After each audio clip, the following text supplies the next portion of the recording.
Halo, selamat datang kembali di channel United Identity, channelnya fans Manchester United yang selalu berpikir logis dan sistematis. Gini, gua dari sejak kemarin pertandingan Crystal Palace ya, banyak gitu gue lihat di sosial media juga, dan beberapa ada yang masuk juga sih di kolom komen gitu ya, mengenai ya pertanyaan lah atau sebuah komentar gitu yang menurut gue juga perlu gue bahas gitu. Dalam hal ini berkaitan dengan Il Capitano kita, Bruno Fernandes. Jadi kemarin tuh ada ya cuplikan, terus ada yang di sosial media membahas juga bahwa dari secara data, dan sekali lagi nih ini ngomong masalah data nih, cuman kan gue di sini bukan untuk mau membela banget Bruno Fernandes, tapi gue juga pengen memperlihatkan kenyataan yang ada gitu loh, karena kita kan sepakat ya bahwa maaf, kita ini berdasarkan apa yang kita tonton ya. Makanya kan gue bilang nonton pertandingan. Kalau ngeliat statistik, ngeliat highlights doang, lu jadinya terbias, apalagi nanti lu masuk berita-berita dari media-media. Jadi disebutkan bahwa kemarin pertandingan lawan Crystal Palace, Bruno itu telah melakukan possession loss ya, sebanyak 34 kali possession loss. Sebelumnya kita samain persepsi dulu nih ya, secara umum nih, possession loss tuh apa sih gitu ya. Lo kalau googling atau gimana, dikatakan bahwa losing possession itu diartikan ada 3 kondisi ya, ada 3 kondisi. Dia menendang bola keluar lapangan ya, jadi dia menendang bola entah ya termasuk yang dia menendang ke gawang jadi keluar tuh Bruno Fernandes, atau dia menendang salah arah jadinya keluar lapangan. Terus passingnya dia kena lawan tapi bukan first touch-nya, jadi dia udah megang bola, mungkin udah 2-3 kali sentuhan atau sempat dribbling, terus dia passing malah diambil pemain lawan. Nah, ya oke. Terus yang ketiga itu block by opponent ya, diblok oleh lawan, entah dia lagi mau umpan lambung terus diblok, atau dia shooting diblok. Nah, itu termasuk ya. Jadi sebenarnya ini ketiga hal ini, yang namanya possession loss dengan 3 faktor ini menunjukkan minusnya dari yang namanya permainan possession football itu sendiri. Nah, jadi sepakat dulu nih kita nih. Nah, jadi kalau bicara dengan possession football loss kemarin di Crystal Palace, ya kalau lo lihat sih memang benar terjadi gitu loh ya. Tapi kalau bicara, kita ngomongin di Premier League dulu ya, di English Premier League yang udah 5 pertandingan nih. Bruno Fernandes itu kalau diambil rata-rata per game ya, jadi bisa aja game yang kemarin kita PS 3-4, Liverpool tuh kalau nggak start 17-18, itu dia sudah possession loss-nya itu selama 5 pertandingan itu adalah 18,8 kali rata-rata, berarti hampir 19 ya, hampir 19. Nah, ini kan sebenarnya sebagai seorang pemain tengah, atau apalagi yang dibilang dia punya creative chances yang banyak, ini kan sebenarnya cukup merugikan tim sebenarnya ya. Apalagi kalau ketika tim lo itu bermain dengan struktur atau game plan yang possession football, memegang kendali gitu dalam sepak bola. Terus apakah dia di Manchester United aja begini? Enggak juga gitu loh. Kalau lihat kemarin ini berdasarkan SofaScore ya. Jadi SofaScore itu kan berdasarkan algoritma gitu loh ya. Dia nangkep ya, udah canggih lah pokoknya. Dia nangkep dia lihat dari pertandingan, itu dia algoritmanya langsung sudah masuk gitu. Ngitung berapa kali dia lost bola, nendang ke blok. Nah, kalau di timnas ya, di timnas nih, dalam arti kemarin nih gue ngomongnya Nation League dulu nih ya. Di Nation League dia itu sudah possession footballnya hilang itu rata-rata itu 15, sedangkan baru 2 game kan kalau nggak salah kan, itu 15 kali, berarti nggak beda jauh gitu loh ya. Sedangkan kemarin yang dia selama 5 pekan ya dia main 88 menit 90 menit lah, itu dia 18 kali gitu loh. Tapi kok pertanyaannya kenapa dia di Portugal dia masih juga flourish gitu loh. Nah, kalau dibandingkan dengan pemain tengah lain nih ya, kita ambil yang seklubnya dulu aja deh. Contoh Christian Eriksen ya. Christian Eriksen itu ini berdasarkan sekali lagi SofaScore ya, tapi lu juga lihat gitu, rata-rata dari dia 3 pertandingan nih ya, tapi menitnya nggak beda jauh lah, 66 menit ya total main. Itu possession loss dia itu 8, berarti masih di bawah 10. Kalau kita compare lagi, ini gue coba jabarkan dulu nih datanya nih ya, kenyataannya nih secara data dan secara lapangan. Kalau dibandingkan dengan pemain tengah lain ya yang mungkin setipe lah dengan dia atau posisinya sama lah, contoh Cole Palmer itu possession loss-nya 13,6 ya, masih di atas 10 tapi masih di bawah Bruno Fernandes. Dominic Szoboszlai ya Liverpool itu possession loss-nya 9,8, nggak sampai 10. Kalau ditanya lagi misalnya kompatriot dia senegara dan yang main di tim rival yaitu Bernardo Silva, itu lebih rendah lagi, yang posisinya bersama nih 7,4. Tapi ini satu lagi nih yang gue agak sedikit mungkin bingung lah ya.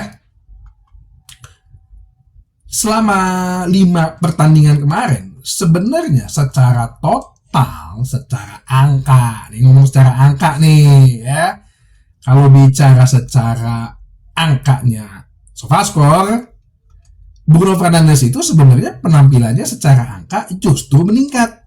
Nah, lu pasti akan bingung dan pasti akan berdebat di dalam hati. Masa iya gitu kan? Ya ini secara angka, makanya gue bilang kenyataan angka dan di lapangan lu jangan samain. Ini sekali lagi, ini yang makanya fakta yang gue kasih tahu.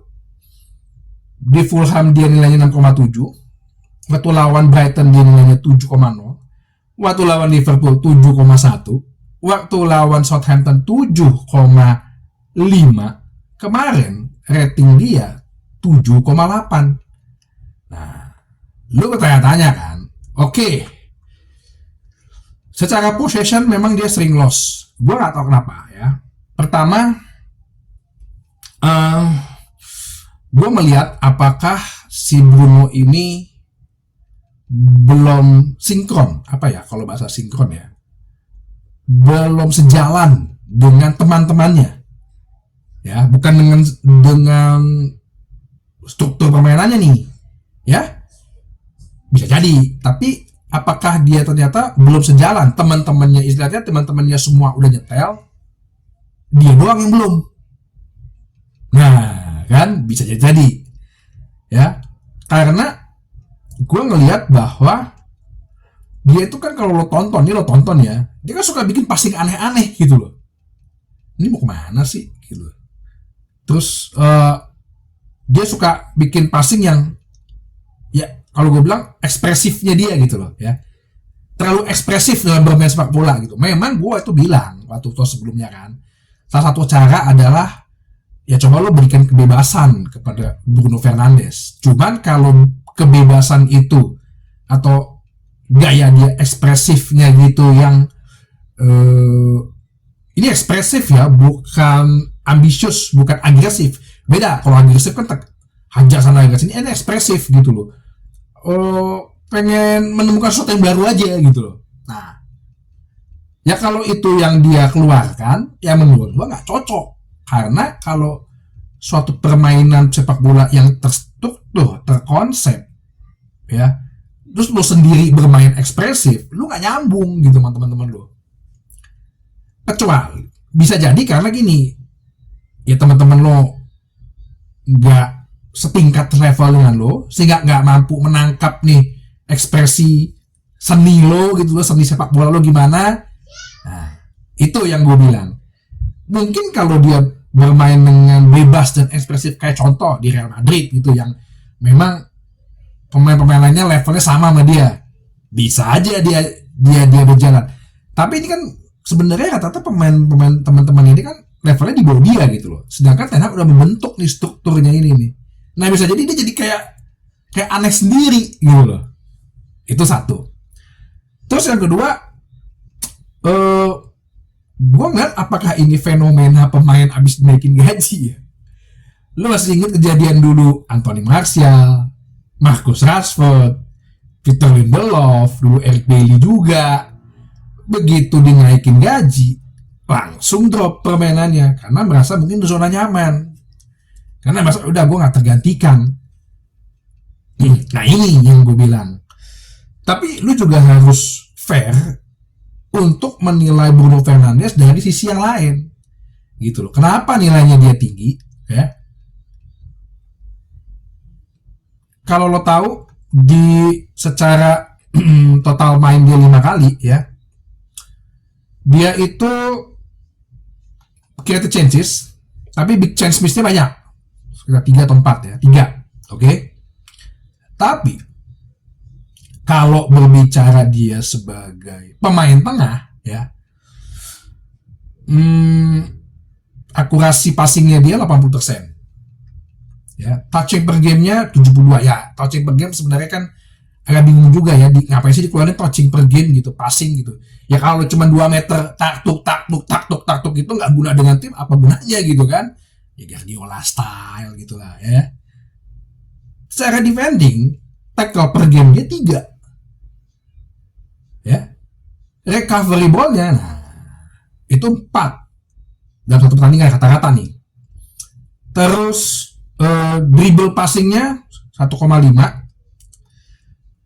Terus kalau bicara seperti aerial duelnya, ground duelnya, ya, itu dia bagus. Itu menurut gua dia sekitar 3 atau 4. Sukses dribble 1, ground duel menang 4 ya. Aerial duel menangnya belum. Ground duel tuh gini. Jadi kalau gua boleh kasih sedikit note gitu ya, ground duel itu adalah biasanya kalau aerial duel tuh biasanya kayak yang bola-bola muntah gitu loh ya, bola di udara gitu. Terus kalau ground duel tuh biasanya yang kayak apa ya, lu lagi dengan posisi lawan pengen ngambil bola, nah itu dia menang tuh. Ya kayak Mainu gitu loh. Nah itu dia menang tuh. Nah ini nilai plusnya dia banget nih. Jadi satu sisi gue bilang kita juga nggak bisa ngeliat secara angka position loss. Memang ada nilai plusnya dia juga. Tapi kita juga harus secara lapangan. Ini orang udah 5 permainan, 5 game banyak menyia-nyiakan peluang gitu ya. Nah sekarang tergantung Ten Hag nih. Gimana? Ya kan, tetap kan tim sebenarnya yang diutamakan. Yang diutamakan tuh tim loh, ya. Walaupun dia kapten bergaji besar, ya kalau misalnya ternyata Eriksen yang lebih nyatu dengan teman-teman yang lain, ya udah cadangin aja. Gue selalu bilang, kalau memang demi kepentingan Manchester United, even pun sekalipun Bruno Fernandes pun dicadangin dijual pun nggak apa-apa gue. Walaupun gue menganggap saat ini dia pemain terbaik ya secara skill individu dan secara teknik dibandingin yang lain. Tapi apakah mungkin karena dengan dia lebih tinggi levelnya jadi nggak cun gitu loh, jadi nggak sejalan, jadi nggak sinkron dengan teman-temannya? Ya kalau kayak gitu ya no problem gitu untuk dicadangin gitu loh. Gue sih pengen lihat memang kasih kesempatan dia lah 2-3 game ke depan gitu ya. Apalagi 2-3 game ke depan kita main di kandang nih ya, lawan Twente, lawan Hotspur, habis itu lawan Brentford. Lawan Porto dulu, ke Porto baru lawan Brentford. Ya 2-3 pertandingan gue pengen lihat lah sampai lawan Tottenham Hotspur besok hari Sabtu. Karena ya lu kalau secara prinsip mempertahankan dia, tapi kalau itu cost terhadap tim lo, ya Ten Hag juga harus mikir gitu loh. Gak apa-apa. Kenapa sih kalau Eriksen bisa? Karena Eriksen itu bukan gini. Eriksen itu sifatnya bukan konduktor sebenarnya. Dia lebih kepada konektor. Jadi dia waktu pas jadi double pivot, dia menghubungkan back dengan barisan tengah menyerang sama penyerang, dia sejalan. Tapi dia jadi nomor 10, menghubungkan para 3 penyerang dengan para double pivotnya dan para backnya, itu dia nyambung. Nah ini yang kelebihannya Christian Eriksen. Makanya sih, ya gue coba lihat dulu nih, ya. Jadi perdebatan Bruno ini mungkin lu akan bilang, ya kalau tadi ditarik, tapi kan lo sendiri. Strategi apapun yang dilakukan Ten Hag pasti akan disalahin orang gitu loh, pasti akan dikritik. Tuh kan Bruno nggak dia mainin kalau misalnya kalah. Tak kalau dimainin terus belinya jelek, tuh kan Bruno dimainin. Nah, ya itu. Jadi gue cuma pengen membuka pikiran lo aja nih, ya. Sama-sama kita berpikir, sama-sama kita berlogis sistematis, sama-sama kita ya saling open lah, saling membuka pikiran. Oke, sampai ketemu lagi di bahasan berikutnya di channel United Identity, channelnya fans Manchester United yang selalu berpikir logis dan sistematis. Terima kasih.